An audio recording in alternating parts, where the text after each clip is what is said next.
starting off, thank you again so much for joining us today and talking to us about you and about school spirits. Yeah. So, obviously, school spirits, we all, hopefully, everyone watching this has seen all the episodes and seen that ending that Mhm. I personally did not see coming in the slightest.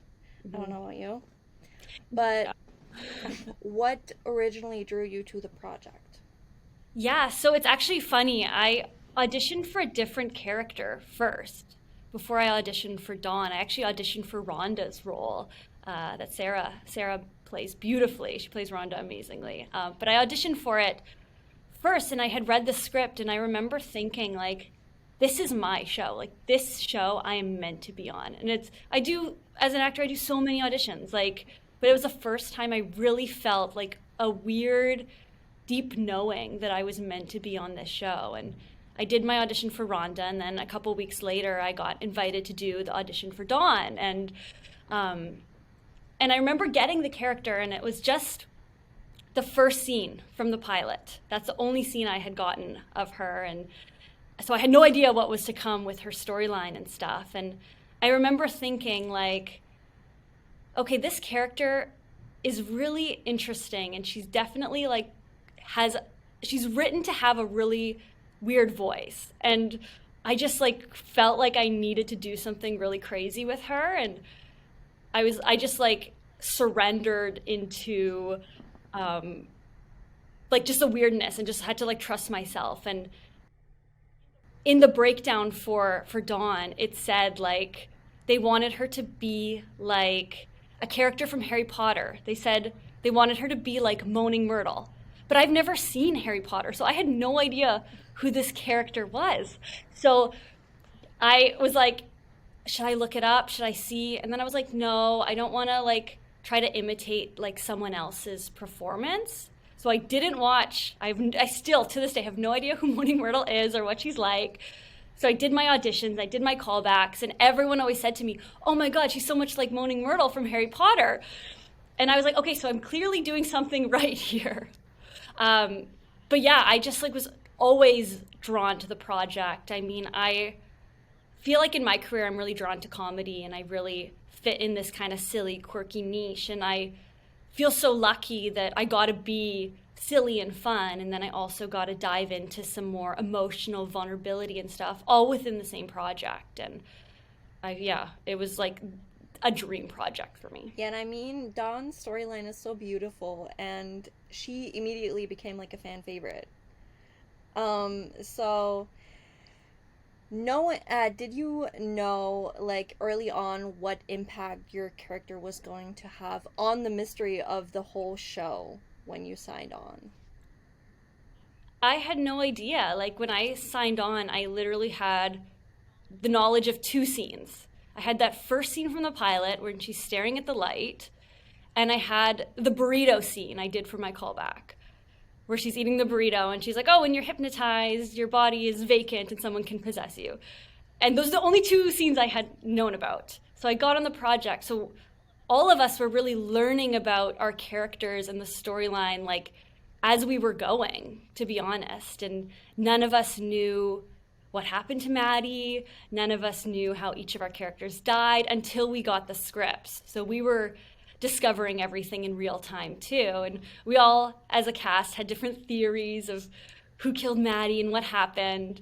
And as the show was airing, I loved going on like Tumblr and Reddit and like reading all the fans' theories of what had happened. And our fans are so smart. Like they had figured out the whole spoiler alert, the whole Janet possessing Maddie Yeah. thing way before, you know, I did. I mean, I was in the show and I didn't figure it out until I got the last script and I was like, oh my God, what?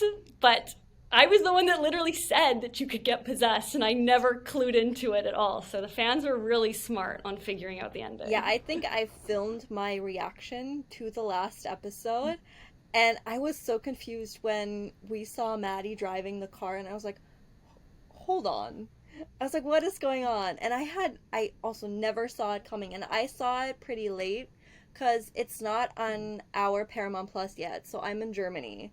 Mhm. So I had Mm. to use my friend's Paramount Plus with VPN and watch it somewhat legally and Mm. watch along. And I remember I was catching up, and then the only episode that was left to air was the last one. And I was like, okay, so I can't get spoiled. That is good.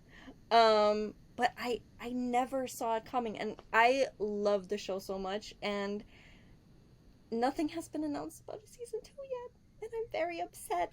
I know, I know. I feel like, the writer's strike going down with the Writers Guild of America is kind of getting in our way right now, but, I fully support what they're doing down there and trying to Yeah, get everything that they're fighting for. So I stand by them, but hopefully as soon as the writer's strike comes to an end, we'll have an yeah, announcement. Fingers yeah, crossed. of course. So, what is the biggest thing you've learned from playing Dawn? Hmm. I learned a couple things from being Dawn, and I feel like I've said this already, but Dawn is just so like unapologetically herself. Like she does not care what anyone thinks of her, and she's not self-conscious, and she likes what she likes, and she likes sharing what she likes with other people, and she's just so herself, and it inspires me to be myself more often and really just own myself. And even though you're silly and weird and don't fit in, like people love you anyways. And Yeah. the audience loves Dawn because she's herself. And I think that's just like such a great message that she shares. And another thing I learned about being Dawn is just kindness. Dawn died thinking she was a loser and thinking that she was weird. And if the people in her life before she died had been kind to her, maybe her outcome would have been different. And especially in high school, like that's so rough. Mm-hmm. So looking out for each other, being kind to everyone. You don't know what anyone's going through. And Dawn, yeah, just taught me to walk with kindness all the time. Yeah, one thing I love about Dawn is she's been dead for a while now. And like adjusting to like life and how different it is from when she was alive. And then the scene of her keeping up with everyone's social media. I loved it. I loved it. And I but like I don't know how to say this, but do you think if Dawn didn't cross over, like do you think she would have possessed any of the living characters? And if so, who? That's so interesting. I've never thought about if Dawn would possess someone. I think she definitely would. We'd always joke that like sometimes on Instagram or something, you'd like notice that you were following someone, and you don't like remember following them and stuff. And we always joked that like that's Dawn going on people's Instagrams and following people or like writing weird comments and stuff. But I feel like Dawn, if she had the opportunity, she would definitely possess like Addison Rae or Charlie D'Amelio or like some big TikTok star if she ever got the For the chance. Because I gossip. feel like Dawn, yeah, would just like love like social media and being an influencer. I feel like she would love that. Yeah. So, going from the show behind the scenes, what is like your favorite memory from set and filming? I have so many. Like being on this show, the cast and our crew was just so amazing, and it's not like that on every show. And everyone was just so kind, and Peyton really set the tone for the show being so caring and wonderful and fun. Like she really walked in with so much kindness and energy and excitement, and it just bled off onto all of us. And I mean, one of my favorite memories of the show definitely was just filming episode 7. Like that was so much fun to just get a dive in that work and working with Hannah, our director, on that block and doing the seance and stuff. And I can't you can't really tell in the show, but it's like this old school 80s like gym. So they had all these like really tacky workout posters and stuff on the set. And I'm like really big on crystals and tarot cards, and in astrology and stuff. And I think it's funny that Dawn is too. I don't know if they wrote that knowing me or if that was already like that, but doing the seance is definitely something like I would do in my real life.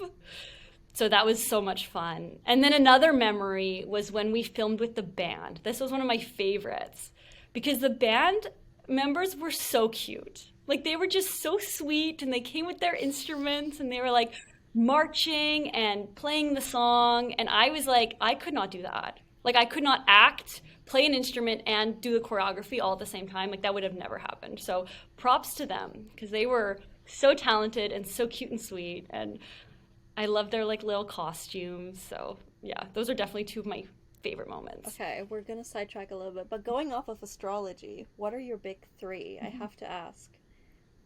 Yeah, so I'm a Libra sun, I'm a Capricorn rising, and I am a Cancer moon. I'm also a Cancer moon. Oh my God, okay, what are your big three? Virgo, Virgo, and Cancer. Virgo, double Virgo. I have a Nice. lot of Virgo in my chat in my chart, so and my friends say it's very accurate, but Hmm. I don't know. They say your rising's your most accurate Yeah. one. I definitely think my rising's my most accurate one. Being like a Capricorn and loving hustle and working hard and making money, that's definitely like how I am. So. Okay, so going back to school spirits, um, what you said your favorite like shooting day was for episode 7. So what specifically about that scene was like your favorite thing of like filming it? So we filmed the entire seance. It's kind of broken up into chunks Mm-hmm. throughout the episode, but we filmed it all as one giant scene. So starting all fun and being like, take your neighbor's hand, we're under the stars, like all that stuff. And then within the scene, completely going back in time and reliving the memories and then ending the scene catatonic and all shaken up. Like I did that within the whole scene. Mm-hmm. There was no like stopping and starting. So getting to go on that journey with her. And I mean, from day one, reading that monologue of Dawn going back in time, like broke my heart. I remember just like ugly crying, reading it for the first time. And it just hurt me. And even to this day, that story like hurts my heart. So it was very easy to get those emotions and stuff, but it was so much fun to just like play through the levels and to having Peyton and Milo and Nick and Sarah all with me too through that was so much fun, and just having their presence and their energy was amazing because I look up to them so much. Like they're who I want to be. So to have them, watching me and being proud of my work and supporting me was so amazing. And by the end, we learned that your character was the first and only, as far as we know, ghost who actually crossed over. So, how was it to have your character sort of finish her storyline in the show? It was bittersweet for sure. I mean, I feel like we've all come to love Dawn, so saying goodbye was hard. Um, but at the same time, like she got the peace that she so deserved in life. So, the ending where we're Dawn smiling and crying at the same time, like that's very much an accurate representation on how we all feel. Yeah, definitely very bittersweet. I bet if there's a season 2, we'll find a way to get Dawn, like in a flashback or something. So, So, going away from school spirits and more to your background in acting, what inspired you to begin acting in the first place? this is actually such a funny story, but I've always wanted to be an actress. Like even as a little kid, I always just knew that's what I wanted to be, and I'm very lucky that my family was so supportive of that. Like my dad is in the arts. He's a music composer, so he's not in the acting world, but he's in the art world, so he understands it. And I remember being like 10 years old and watching High School Musical on Disney Channel and being like, I need to do that. But it wasn't like I want to be in High School Musical. It was like I wanted to be like the actors doing High School Musical. And I was like obsessed. And I was like, I need to be an actress. This is what I want. And I think it's kind of a funny full circle moment, and because I used to watch Peyton on the Disney Channel when I was a little girl. So to like go back in time and tell my 10-year-old self that like not only do you work with Peyton, but you're friends with her would blow her mind. She would be like lose her shit. But yeah, High School Musical it's is why I'm an actress. Which is so funny because our showrunner, Oliver, writes on High School Musical, the series, too. So there's like a little Easter egg. Dawn says Mr. Mazzara is the AV teacher, and the fans were telling me that on the show, the AV teacher is Mr. Mazzara. I had no Yeah. idea about, but I guess Oliver put this little Easter egg between the two That's shows in there. I didn't even catch that. That's so funny. Mhm. I might have to rewatch. I might have to rewatch. Um, in your like acting career so far, what is like one advice you got about acting specifically that like stuck with you?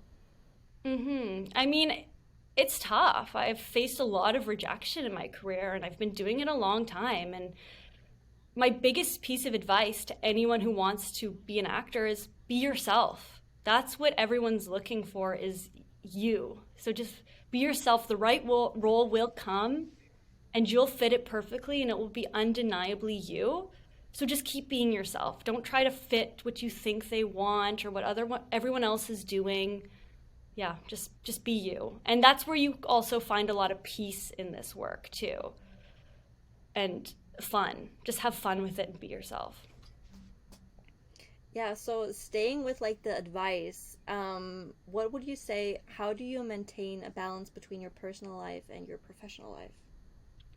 Honestly, I don't know if I do. Like I take the work so seriously and I love what I do. So when I'm working, like I'm working and I'm focused and I really try not to distract myself with anything else. And I love to just surround myself with other actors and with producers and making films and reading scripts. So I feel like I'm definitely the kind of actor that's like a little bit obsessed and just, yeah, when I'm working, I'm all in all the time. But do you think that ever starts to feel like too much? Yeah, definitely. Yeah, you have to, yeah, like take a step back and have fun in your life too. And that's something maybe I need to teach myself. And me saying it, I'm saying it for me, to have fun and enjoy your life too. Because when you become a lived human, your acting gets better too because it has those experiences. Definitely. You said you've watched Peyton growing up on Disney. Working with people like that and acting in front of people you looked up to for so long, do you ever experience like performance anxiety and how do you deal with the fear of potentially messing up? Well, I think a great example of it is in the pilot episode because I have two scenes in the pilot. One scene we filmed at the very beginning, and the second scene I filmed at the very end because we actually reshot that scene. So I love watching the pilot and seeing the difference between my energy and my confidence on screen. And maybe I'm the only one that can see it because it's myself, but I can vividly see a complete 180 in those between those two scenes in the pilot just because I've gotten more comfortable and more confident in myself and in my character versus my first day on set was the other scene. And I definitely get nervous. I still get nervous all the time, but all the actors on the show just made it so comfortable and fun and supportive, and same with our directors and our writers and our showrunner Oliver. Like everyone was just so fun and supportive, so that definitely took the pressure off for sure. um, but yeah, as you go through a show, I found I just got more comfortable and I got more comfortable as Dawn, and I feel like every actor on the show felt the same way for sure. Yeah. Yeah, you really grow into the character as the show progresses. So, speaking of characters, what is like, what kind of project are you hoping to venture into the coming years, or like, what's a role that you'd love to play someday? I mean, I love doing kind of like the supernatural roles. So like playing a ghost has been so fun, and I definitely want to do like a vampire or something, like Teen Wolf-esque or Yes. Twilight-esque, like something in the supernatural realm just to keep going down that route. And I love blending comedy and drama in my work, so something that has both of those sides to it, I think would be really fun. So we'll see what's in the cards for me next. I mean, if we're sticking with the Paramount Plus family, if Wolfpack gets a season two, I could definitely see you on there. Yeah, we'll see. Paramount Plus, I- call me. Speaking it into existence. Exactly. Okay, so we're kind of already at like the end, but this is usually the part that takes the longest because you really have to think deep and go into yourself and figure out what the best answer to these questions is. Okay. So, this is kind of going into like possessing someone, but if you could switch bodies with someone for an entire day, like Freaky Friday, who would you switch with and why? Oh, that's such a good question. Oh my God. I feel like I would switch bodies. Hmm. I feel like I'd switch bodies with like my sister or something. I don't know. We look alike, so I feel like if we switch bodies, no one would even be able to tell that there was a difference, but just to like live her life or like live my mom's life or something, like that would be kind of fun. And that's true to Freaky Friday to switch bodies with my mom. So one of True. them. Yeah. I love that. Okay, another question. If you had to pick a song to play every single time you enter a room, like your walk in song, what song would that be and why? It would definitely be 3005 by Childish Gambino.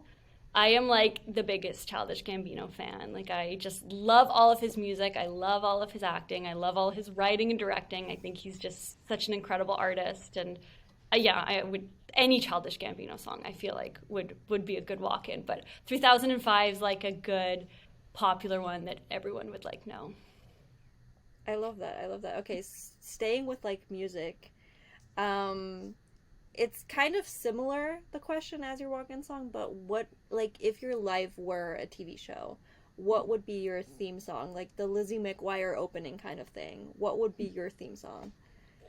My theme song um would definitely be uh 50 Cent in the club because I'm actually developing a TV show about my life, and I used to be a Oh, princess at kids' birthday parties.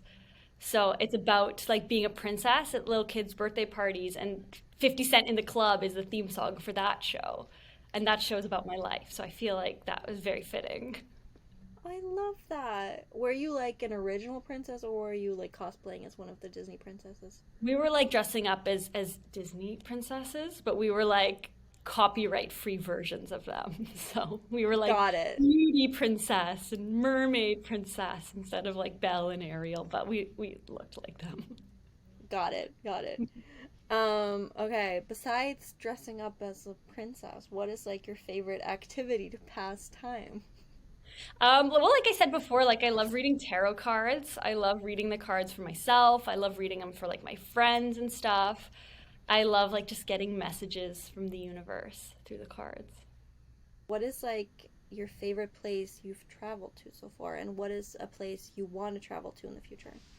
Ooh, I think my favorite place that I've traveled, honestly, I haven't really traveled very many places.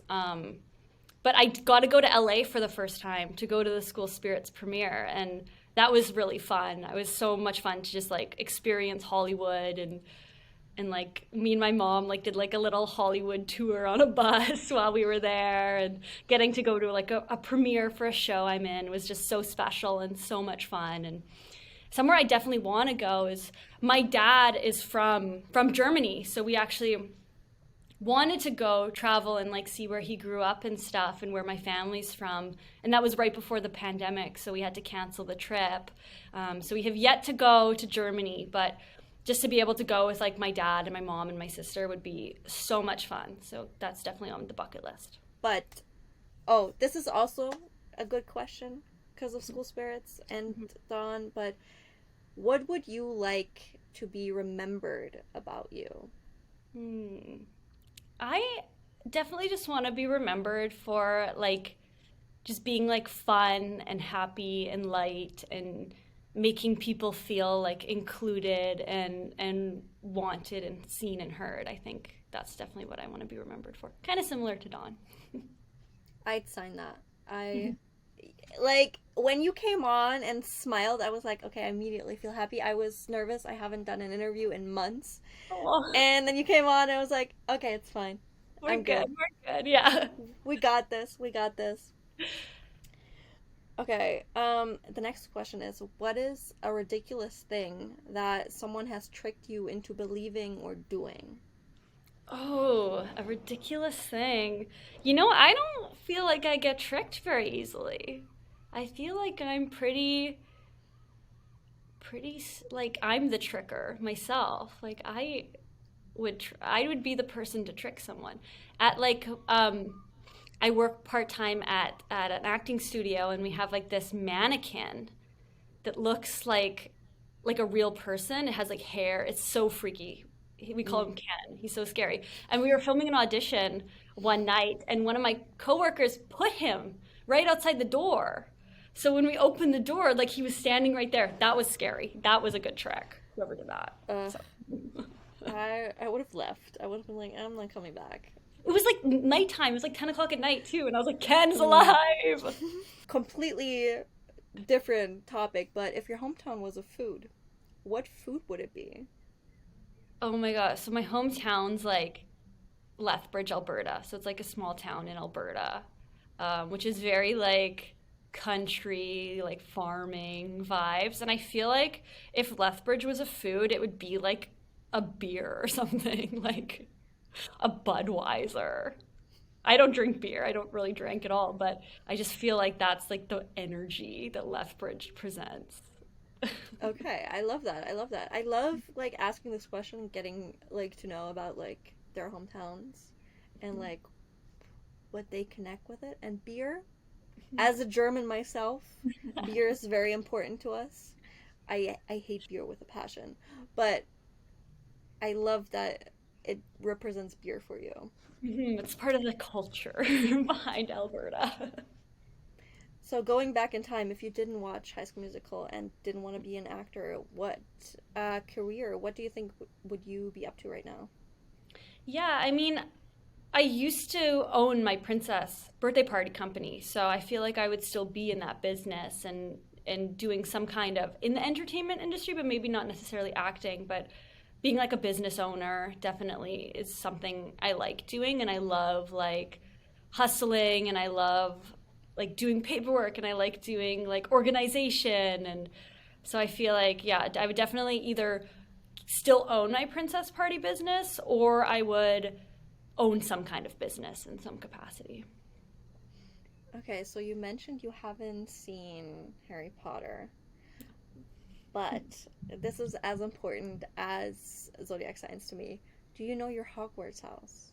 I do. People tell me I get two. So I think it depends on like what side of me that you know. I get either Hufflepuff or Slytherin. So far, I agree with the Hufflepuff. That's what I am most people say. I'm Yeah. also Hufflepuff, so I'm always like you're a little bit of Hufflepuff, but I read online that there's one question. So if you're standing in front of a door and the door is locked, but you want to go inside, what would you do? What's the first thing you'd do? Mm, I would try to like break it down or something. I feel like. So that answer, like breaking it down, would be Gryffindor. Ooh, interesting. So Slytherin would try to pick the lock. Hmm. I don't remember what Ravenclaw would do, and Hufflepuff would just knock. Oh. And I would knock. I would be like, "Hello? Anyone there?" Oh. Oh, Ravenclaw would try and find the key. That's Mm, what that mm. was. Yeah, because I like read that and I was like, I would knock, and then I continued down and I was like, Hufflepuff would knock, and I was like, adds up, Makes sense. Yeah. makes sense. Checks out. Okay, so another question that kind of Harry Potter, but probably not. Uh, what fictional character do you think would be most exciting to meet in real life? Ooh, a fictional character. I feel like I want to meet, this is so weird, Edward Cullen from Twilight. I think he would be really interesting to meet in real life. Okay, so you were an Edward girly. Definitely. Oh my gosh. I was like obsessed with Twilight when I was like 12 years old. Like, I wanted a boyfriend like Edward so bad. Never got one like that, but there's a hope. Maybe I'll find an Edward one day. And while we're at it, searching for an Edward, find me a Jacob, Yeah, please. you were a I Jacob need, girl? I Mm. need a golden retriever boyfriend. Mm-hmm. Yeah, the closest I came to that was my 18th birthday. My mom got me a cake, which was the body, just the abs of Taylor Lautner, and if you cut into it, it was rainbow. Oh my God. That's amazing. And over like one of the chests, it was just Melina Oh my God. I love as like the that. That's, tattoo. She was could like, you "What birthday imagine? cake do you want?" And I was like, "I want Jacob." Oh my God. Could you imagine the person who made that cake when they like got the order? Oh my god, I wait, I need to look up the pictures because I remember the nipples being really weird. Two hours later. So this was the cake. Oh, the nipples are weird. Wait, I They have a are close up. weird. Oh my God. They're like little cones. Oh my But the God. inside, That's so good. okay, we're at the last question, which is also my favorite question because it like I really get to know the guests with this one. What is the most useless talent that you have, Ooh, and the can most. you show it? Hmm. What is my most useless talent? I can't show it, but I'm really good at poker Oh, because people don't think I'm good at poker. That's what makes me good, is they underestimate me. So I'm always like really good at poker. Same with pool. I'm really good at pool because people think I'm not good at pool. So they like don't care, they don't listen, and then I'm like, "Choo, choo, choo." So they're like, oh, she's just a little girl. She can't do it. And then you're like, exactly, kick their ass. your words. Yeah. I love that. Mhm. But with that, we're wrapped. And thank you so much Yeah. for joining us, Yeah. taking time out of your day of talking to little old me. Mhm. And if you guys haven't watched School Spirits, go watch it Mhm. or rewatch it. Mhm. We're doing Exactly. everything for season 2 Exactly. If you because aren't watching School we need to Spirits, you're know. weird. We need to know what happens. Mhm. Leaving on a cliffhanger was just rude. We Yeah. we need to know how it continues. And that's girl stuff.